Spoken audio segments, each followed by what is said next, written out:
নমস্কার বন্ধুরা, আপনারা দেখছেন রুমার হেসেল। আপনাদের সঙ্গে আমি রুমা। শুরুতেই নজর রাখি যে আজকে রুমার হেসেলে কি তৈরি হচ্ছে। আজ রুমার হেসেলে তৈরি হচ্ছে সাবুদানার পরোটা। পরোটা খেতে মোটামুটি আমরা কম বেশি সকলেই পছন্দ করে থাকি। ঠিক সেই রকমই আজ আমি আপনাদের সঙ্গে শেয়ার করছি সাবুদানার পরোটা। খেতে কিন্তু খুবই ভালো হয়। আর যে কোনো উপোসের দিনে আমরা সাধারণত সাবুদানার খিচুড়ি বা পোলাও বানিয়ে খেয়ে থাকি।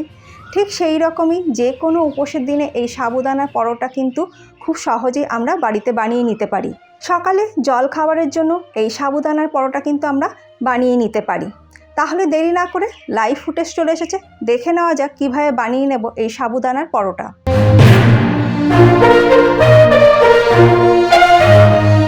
সাবুদানার পরোটা বানানোর জন্য নিচ্ছি 1 কাপ বড় দানার সাবু। ছোটো দানার সাবুতে এই পরোটাটা খুব একটা ভালো হয় না, তার জন্য আমি বড় দানার সাবু নিয়েই পরোটাটা তৈরি করছি। এবার সাবুটাকে খুব ভালো করে ধুয়ে নিতে হবে। এইভাবে হাত দিয়ে ঘষে ঘষে সাবুটাকে ধুয়ে নিতে হবে, যাতে সাবুদানার ওপরে যে একটা আস্তরণ আছে সেটা উঠে যায়। খুব ভালো করে 3-4 বার জল বদলে বদলে সাবুটাকে ধুয়ে নিতে হবে। দেখুন সাবুদানাটা আমার ধুয়ে নেওয়া হয়ে গেছে। 3-4 বার জল বদলে বদলে ভালো করে সাবুদানাটাকে আমি ধুয়ে নিয়েছি। এবার সাবুদানাটাকে ভিজিয়ে রাখবো। তার জন্য অল্প পরিমাণে জল দিয়ে আমি সাবুদানাটাকে ভিজিয়ে রাখছি। মোটামুটি 1/4 কাপের মতন জল দিয়ে আমি সাবুদানাটাকে ভিজিয়ে রাখছি।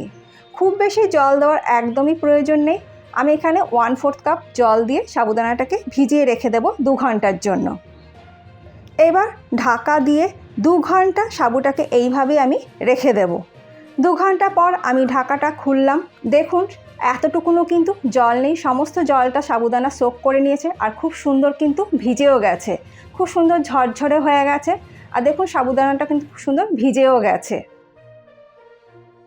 এবার আমি এই সাবুদানার মধ্যে দিয়ে দিচ্ছি 1 টিস্পুন গোটা জিরে, 1 টিস্পুন গোলমরিচ গুঁড়ো, আর দিয়ে দিচ্ছি 4টে কাঁচা লঙ্কাকে আমি একদম মিহি করে কুচিয়ে রেখেছিলাম, সেটা আমি দিয়ে দিলাম। আর দিয়ে দিচ্ছি 1/4 কাপ ধনেপাতা কুচি, আর দিয়ে দিচ্ছি 1/4 কাপ ড্রাই রোস্ট করা পিনাট। এখানে আমি 2টো সেদ্ধ করা আলু নিয়ে নিয়েছি, যেটাকে আমি গ্রেটারের সাহায্যে আলুটাকে গ্রেট করে নিচ্ছি। আলু আমি আগেই সেদ্ধ করে নিয়ে নিয়েছি, এবার গ্রেটারের সাহায্যে আমি গ্রেট করে নেব। আপনারা চাইলে আলুটাকে হাত দিয়েও মেখে নিতে পারেন, তবে গ্রেটারের সাহায্যে গ্রেট করে নিলে একদম কিন্তু মিহি হবে। রেসিপিটা কেমন লাগলো কমেন্ট করে জানাতে ভুলবেন না। যদি ভালো লাগে তবে আপনারাও বাড়িতে একদিন ট্রাই করে দেখুন, আশা করি আপনাদেরও ভালো লাগবে। রেসিপি ভালো লাগলে চ্যানেলটাকে সাবস্ক্রাইব করে আমার ছোট্ট পরিবারের সদস্য হতে পারেন। আমার প্রত্যেকটা ভিডিও যদি আপনি মিস না করতে চান তাহলে পাশে থাকা বেলটাও প্রেস করে দেবেন। আপনারা চাইলে আমাকে ইনস্টাগ্রাম ও ফেসবুকেও ফলো করে নিতে পারেন।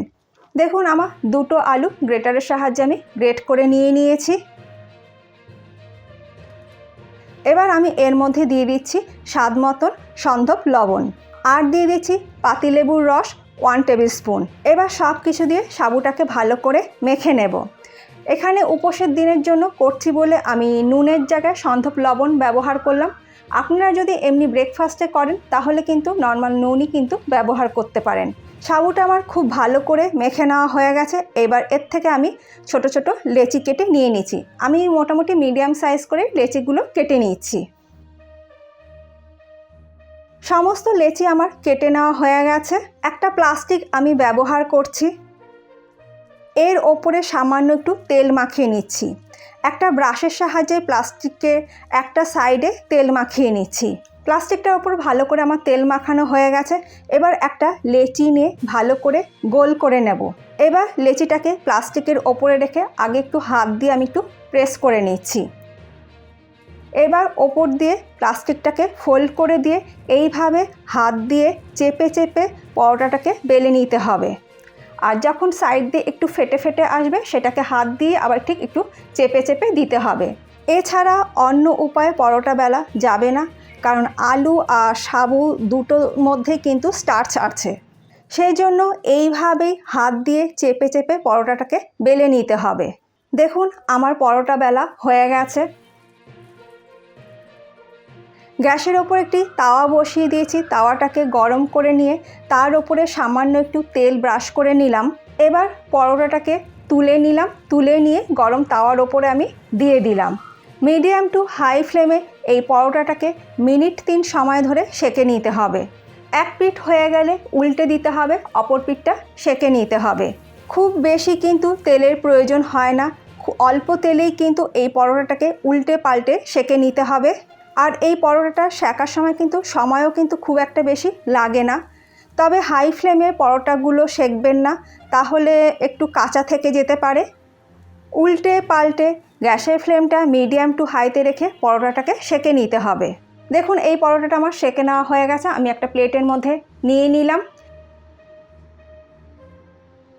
দেখুন আরেকটা পরোটা আমার ভেজে নেওয়া হয়ে গেছে। সেম একই প্রসেসে একইভাবে আমি বাকি সমস্ত পরোটাগুলোকেও এইভাবেই ভেজে নিয়ে নেব। রেসিপিটা কেমন লাগলো কমেন্ট করে জানাতে ভুলবেন না।